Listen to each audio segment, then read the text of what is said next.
Hello everyone, this is Dr. Imran Khan. Welcome to my channel Chemistry Unscrambled. Uh, Today we will start with the fourth video of the chapter haloalkanes and haloarenes. In the previous video you have seen that we had started with the substitution reaction of haloalkanes and some chemical properties were still left, that were elimination reaction, reductions and reaction with metals. So in this video we'll be covering all these topics. So without wasting any time we'll start with the topic and that is elimination reaction. अब इसको कैसे याद रखना है, जैसे मैंने previous video में भी बोला था कि आप कौन से रिएजेंट्स यूज़ करने हैं, आपको वैसे याद रखना है। अब जैसे यहाँ पर आपको याद रखना है कि हैलो एल्केन को कन्वर्ट करना है इनटू एल्कीन, तो कौन सा रिएजेंट डालेंगे, तो यहाँ पर हम यूज़ करेंगे अल्कोहलिक KOH। तो इसमें कुछ और चीज़ें मैं आपको बता दूं जो कि ज़रूरी है। जो कार्बन एटम हैलोजन को पकड़ा हुआ है, that carbon atom is called as alpha carbon atom, and alpha carbon atom के जस्ट बगल वाला carbon atom is called as beta carbon atom. तो अल्फ़ा कार्बन एटम से निकलता है halogen and beta carbon atom से निकलता है हाइड्रोजन। हैलोजन एंड हाइड्रोजन दोनों इस तरीके से निकल जाते हैं एंड बीच में आ जाता है डबल बॉन्ड, तो बन जाता है एल्कीन। ये आप देख सकते हैं बहुत अच्छी तरीके से यहाँ पर। नेक्स्ट एक क्वेश्चन है, नीचे आप देख सकते हैं ये वाला क्वेश्चन है। तो यहाँ पर थोड़ा सा प्रॉब्लम क्या आती है कि यहाँ पर एक अल्फ़ा कार्बन एटम है। अल्फ़ा कार्बन एटम फिर से बता देता हूँ, वो होते हैं जो कि हैलोजन को पकड़े होते हैं, उनको अल्फ़ा कार्बन एटम। और अल्फ़ा के बगल में जो एटम होता है, कार्बन एटम होता है, वो बीटा। तो इत्तेफाक की बात ऐसी है that there are 2 beta carbon atoms. Beta के जस्ट बगल में गामा, गामा के जस्ट बगल में डेल्टा, एंड सो फोर्थ आगे बढ़ते चले जाते हैं। अब यहाँ पर 2 प्रोडक्ट बनेंगे, बिकॉज यहाँ पर 2 बीटा कार्बन एटम है, तो यहाँ पर 2 प्रोडक्ट्स बनेंगे। अब आपको ये डिसाइड करना है कि इसमें से which one is major and which one is minor. तो इसको डिसाइड करने के लिए एक बहुत सिंपल सा रूल होता है कॉल्ड एज सेटजेफ रूल। उसको आपने सुना भी होगा ग्रेड 11 में, पुअर बिकम्स पुअरर। उसको अगर मैं डिफ़ाइन करूँ तो ऐसे डिफ़ाइन किया जाता है कि during elimination hydrogen will be released from that beta carbon atom which has lesser number of hydrogen atoms with it, मतलब poor becomes poorer। तो इसका मतलब ये हुआ कि अगर मेजर प्रोडक्ट तब बनेगा जब हाइड्रोजन हमारा यहाँ से निकलेगा, CH2 से निकलेगा, तब हमारा मेजर प्रोडक्ट बनेगा। तो जब CH2 से H निकला एंड अल्फ़ा कार्बन एटम से Cl निकला, तो आपको बीच में डबल बॉन्ड मिलेगा, तो hence this will be your major. And जब CH3 से H निकलेगा तो alpha carbon atom and CH3 के बीच वाले कार्बन एटम के बीच में डबल बॉन्ड आएगा, hence this will be your minor product. अब सेटजेफ रूल से तो कर ही सकते हैं, बट मैं पर्सनली जो फॉलो करता हूँ rule, that is hyper conjugation से। मैं देखता हूँ कि डबल बॉन्ड हमने लगा लिया, फिर चेक करना है कि कौन सा ज़्यादा स्टेबल है वाया हाइपर कॉन्जुगेशन। तो मैं करता क्या हूँ कि आपको याद भी होगा, आपने 11th में इसको किया हुआ, हाइपर कॉन्जुगेशन पढ़ा है। तो जो फंक्शनल ग्रुप है उसको आप एनसर्कल कर लीजिए, फंक्शनल ग्रुप को एनसर्कल कर लीजिए दोनों में।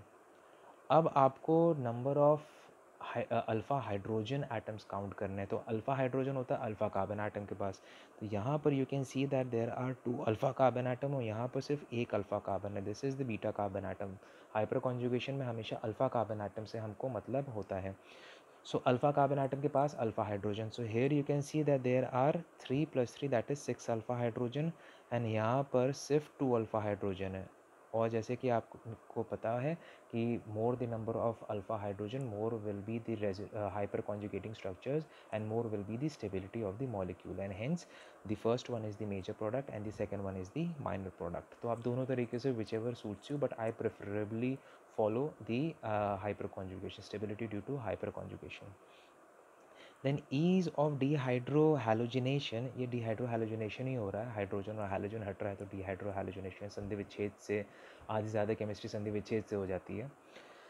सो ease of dehydrohalogenation, tertiary, secondary, primary. Tertiary इसलिए क्योंकि कार्बोकटायन बनना है, जब Cl ईजिली या हैलोजन जब ईजिली रिलीज हो जाएगा तभी कार्बोकटायन ईजिली बनेगा। सो इसीलिए tertiary, secondary and primary is the order. Then हम लोग आते हैं रिडक्शन रिएक्शंस में, preparation of alkanes. So alkanes, अब हमें कैसे याद रखना है कि हैलोजन को एल्केन में कन्वर्ट करना, तो क्या डाल दें? तो you have 3 reagents here, H2 in presence of निकल, reduction in presence of H2 and निकल, reduction in presence of zinc and C2H5OH, and third है HI प्लस रेड फॉस्फोरस। तीनों में से कोई भी डालिए, जो स्ट्राइक कर जाए एग्जामिनेशन में आप वो लिख दीजिए यहाँ पर। सो इन तीनों के हेल्प से आप रिडक्शन करवा सकते हैं अल्काइल हैलाइड को, you can convert into alkane. Next is reduction with metals. तो पहला है यहाँ पर वुड्स रिएक्शन, आप देख सकते हैं Wurtz reaction is written reaction with sodium and dry ether. तो वुड्स रिएक्शन की खास बात क्या होती है, उसमें सिमेट्रिकल एल्केन्स हमेशा बनते हैं, as you can see here. तो रिएक्शन कैसे करवाया जाता है, 2 moles of alkyl halides we have taken and बीच में सोडियम लिख देते हैं, एंड NaCl इस तरीके से निकाल दिया जाता है। तो बचा क्या, CH3 एंड CH3 दोनों कंबाइन करके बना देते हैं आपका ईथेन, सिमेट्रिकल एल्केन बनता है, and NaCl is release. Let us see one more example.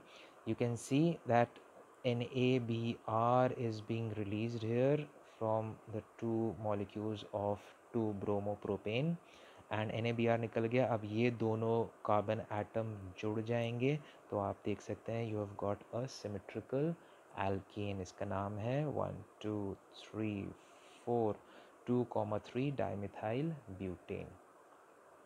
Next is reaction with Mg to form Grignard reagent. Now Grignard reagent की is a very important reagent. बाद में कुछ वीडियोस के बाद में Grignard reagent का पूरा comprehensive reactions वगैरह मैं आपको बताऊंगा, and this is very important reagent. अभी बस यहाँ पे ये जान लीजिए कि Grignard reagent बनता कैसे है। सो अल्काइल हैलाइड लेते हैं एंड उसमें मैग्नीशियम डालते हैं in presence of dry ether, magnesium being bivalent, तो ये अल्काइल एंड हैलोजन के बीच में आ जाता है, hence this is a Grignard reagent. इसका जो जनरल फॉर्मूला होता है वो होता है RMgX। R is any alkyl और अराइल ग्रुप, यहाँ पर सिर्फ अराइल भी यूज़ कर सकते हैं magnesium, and X can be any halogen. Reaction with other metals, zinc powder in ether के साथ जब अल्काइल हैलाइड को ट्रीट किया जाता है तो डाईथाइल जिंक बनता है या डाई अल्काइल जिंक बनता है, एंड इस रिएजेंट को बोलते हैं फ्रैंकलैंड रिएजेंट, जो कि आप यहाँ पर ऊपर देख सकते हैं। So this is a Frankland reagent. Next is formation of tetraethyl lead. Tetraethyl lead अगर आपको याद हो एंटी नॉकिंग एजेंट की तरह या एंटी नॉकिंग कंपाउंड की तरह यूज़ होता है इन पेट्रोल इंजन्स। बनता कैसे है, इथाइल ब्रोमाइड, यहाँ पर स्पेसिफिक है ethyl bromide, and sodium and lead alloy में in presence of dry ether. तो इन सबका रिएक्शन जब होता है तो बनता है tetraethyl lead. So NaBr and lead is also released. So this tetraethyl lead TEL is our anti-knocking compound. फिर alkyl halide form dialkyl mercury compounds when treated with sodium amalgam. This is called as sodium amalgam. तो ये आपका diethyl amalgam या diethyl mercury आपका बनता है यहाँ पर। देन उसके बाद आते हैं alkyl halide react with lithium in dry ether to form alkyl lithium. This is your alkyl lithium, आप देख सकते हैं alkyl halide reacts with lithium in presence of dry ether to form alkyl lithium. अब ये alkyl lithium further copper iodide के साथ reaction करता है to form lithium di alkyl copper. Very important reagent. यही आगे जाके हमारे अल्काइल हैलाइड के साथ अगर रिएक्शन करता है तो ये बिल्कुल वुड्स के साथ की तरह प्रोडक्ट बनाता है। डिफरेंस क्या है वुड्स और इसमें, कि इसमें अनसिमेट्रिकल एल्केन्स बनते हैं एंड वुड्स में सिमेट्रिकल एल्केन्स बनते हैं। So this method is preferably used to prepare unsymmetrical alkanes as you can see here.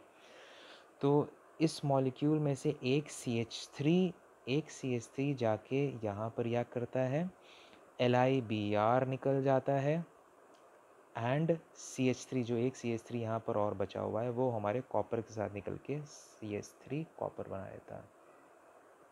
Then last reaction is isomerisation.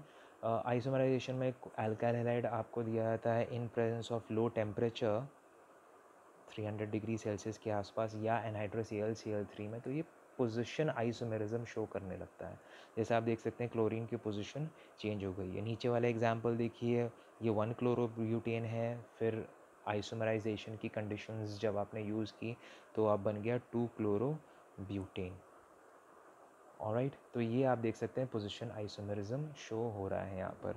So this was all in chemical properties of haloalkanes. Next video में हम physical properties of haloalkanes पढ़ेंगे and कुछ और specific reagent या specific compounds की preparation and उनकी chemical properties पढ़ेंगे, जो कि बहुत ज़्यादा इम्पॉर्टेंट होता है। और फिर उसके बाद हम लोग हैलो अरीन्स करेंगे। हैलो अरीन्स बहुत छोटा सा है तो वो जल्दी कवर हो जाना चाहिए, बट फिर भी विल टेक टाइम ताकि हर एक टॉपिक हम लोग कवर कर सकें, आपको कोई और बुक पढ़ने की ज़रूरत ना पड़े for your examinations regarding this chapter. So I hope you have liked the video. This is Dr. Imran Khan signing off. Thank you. Thanks a lot.